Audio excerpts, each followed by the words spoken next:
جو چیز آئے گی وہ میں تمہیں بتاتا ہوں. توجہ، میں آج ہی اعلیٰ حضرت فاضل بریلوی رضی اللہ تعالیٰ عنہ کا یہ قول پڑھ رہا تھا.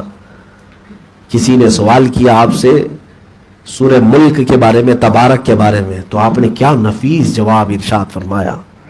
اے میرے عزیزو، اس کو پڑھ لو یا مجھ سے سن لو، تمہارا تسلی سے سینہ چوڑا ہو جائے گا. فرماتے ہیں کہ جو بندہ اپنی زندگی میں سورہ ملک کی تلاوت کرتا تھا، تبارک جس کو آپ تبارک کہتے ہیں، 29ویں پارے کی شروعات سب سے پہلی سورہ، یا اس کے گھر والے اس کے لیے تلاوت کرتے ہیں، کہا جیسے ہی تمہاری روح قبض ہوئی، تمہارا انتقال ہوا، تمہارے عزیز تمہیں لے جا کر کے قبرستان میں دفن کراتے ہیں.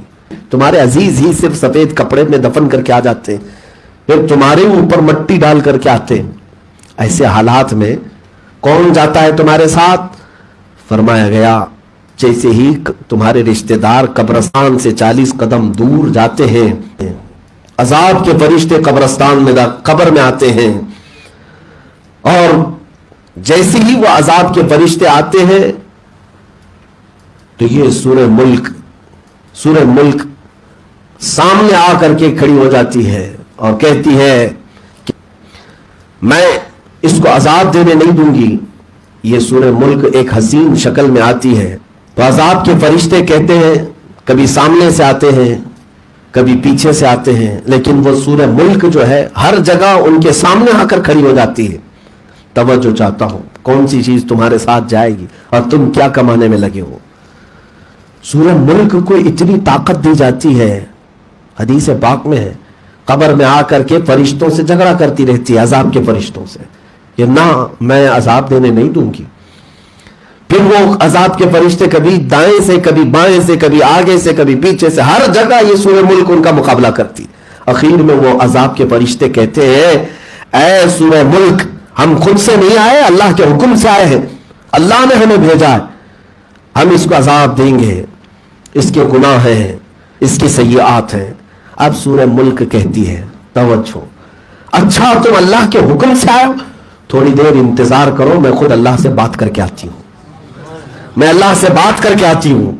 یہ سورہ ملک جاتی ہے اللہ رب العزت کی بارگاہ میں اور عرض کرتی ہے کہ مولا، کیا تو اس بندے پر عذاب کے فرشتے بھیجا جو مجھے ہمیشہ تلاوت کیا کرتا تھا، جس کے گھر میں میری تلاوت ہوتی تھی؟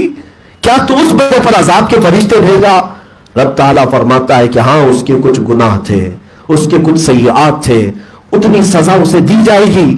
سورہ ملک کہتی ہے نہ مولا، اس بندے کو تو عذاب نہ دے، میری سفارش قبول فرما لے. رب تعالیٰ فرماتا ہے عذاب کے فرشتے جا چکے قبر میں، عذاب ہوگا. اب سورہ ملک کیا کہتی ہے سنو. میں یہ حدیث پڑھ رہا تھا تو عجیب سی کیفیت تھی. یہ سورہ ملک کے بارے میں میرے آقا فرماتی کہ مولا سے، رب تعالیٰ سے جھگڑ پڑتی ہے اور کہتی ہے اے رب ذوالجلال، اگر تو اسے عذاب دے گا ہی تو پھر تو اپنے کلام سے مجھے باہر کر دے. اللہ اکبر، اپنے کلام سے مجھے نکال دے، میں تیرا کلام ہوں یا نہیں. رب تبارک و تعالیٰ فرماتا ہے سورہ ملک، تیری سفارش میں نے قبول کر لیا، جا واپس. اور عذاب کے فرشتے جا چکے اس کی قبر میں، اب تو روشنی لے جا. اب سنو اس کے بعد کی بات میں نے پڑھا تو میرا دل بھی ٹھنڈا ہوا. اے میرے عزیزوں، میرے سننے والوں، آج کے بعد سے اس کی پابندی رکھو. سورہ ملک اب آتی ہے، واپس آتی ہے. عذاب کے فرشتے ابھی قبر میں کھڑے ہیں، عذاب دے نہیں رہے میت کو، کیونکہ یہ کہہ کر گئی تھی میرے آنے تک رکنا. رب تعالیٰ سے بات کر کے، اجازت لے کر کے، سفارش کر کے واپس آئی.